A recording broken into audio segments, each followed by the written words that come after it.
Id-direttur tal-Aġenzija Appoġġ Graziella Castillo qalet li l-vittmi tal-vjolenza qegħdin jiżdiedu kull sena. Qalet li meta jersqu għandhom l-ewwel ħaġa li jistirulhom hija assessjar tar-riskju sabiex jarblu kemm huwa ir-riskju li qegħdin fih.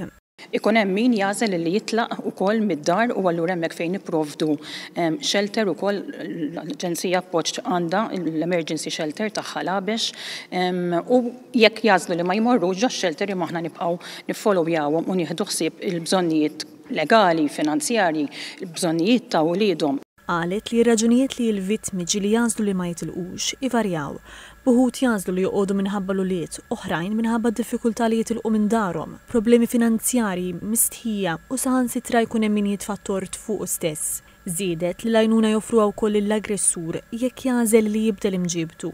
Qalet li mal-aggressur joffru programm ta' 28 ġimgħa fejn jitgħallem jikkontrolla l-aggressività u jrażżan ir-rabja li jkollu. Is-Segretarju Parlamentari għar-Riformi u l-Ugwaljanza Rebecca Buttigieg qalet li l-Gvern qiegħed jagħti priorità lil din il-pjaga tal-vjolenza bżieda fir-riżorsi. Il-ħidma tagħna f'kampanji ta' edukazzjoni, kampanji nazzjonali u għaldaqstant sir inkomplu insaħħu s-servizzi tagħna sabiex nassiguraw li kull vittma li tiġi bżonn dawn is-servizzi tingħata l-ispazju sabiex tirrapporta il-każ tagħha iżda aktar minn hekk ikollha servizz kullana ta' inizjattivi li jgħinuha toħroġ minn dan iċ-ċiklu sabiex nassiguraw illi kull persuna, kull mara tħossha protetta f'dan il-pajjiż. Ix-Shadow Minister Albert Buttigieg qalli biex tonqos il-vjolenza domestika jeħtieġ edukazzjoni u infurzar. Iffirmat dak li jgħidula Istanbul Convention, ġifieri konvenzjoni li aħna firmatarji tagħha. Fiha hemm miktub li il-perpetrator, ġifieri dak li jkun qed jagħmel l-aggressjoni għandu hu li jinħareġ mid-dar u mhux il-vittma u tfal. U sallum il-ġurnata għadna nsibu raġuni oħra biex ma nimplementawx din il-ħaġa. Qal ukoll li meta l-qorti toħroġ ordni ta' protezzjoni għandha tiġi obduta u għandu jkun hemm sistema ta' tagging.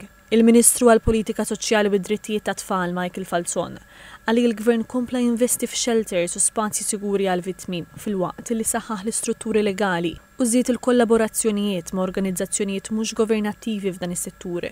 Marret il-Prim Ministru Lidja Bela qalet li trid tkompli tintensifika l-ħidma ma' min qed iwettaq din il-vjolenza sabiex nifhmu għala qed iseħħu dawn is-sitwazzjonijiet u nipprevenuhom.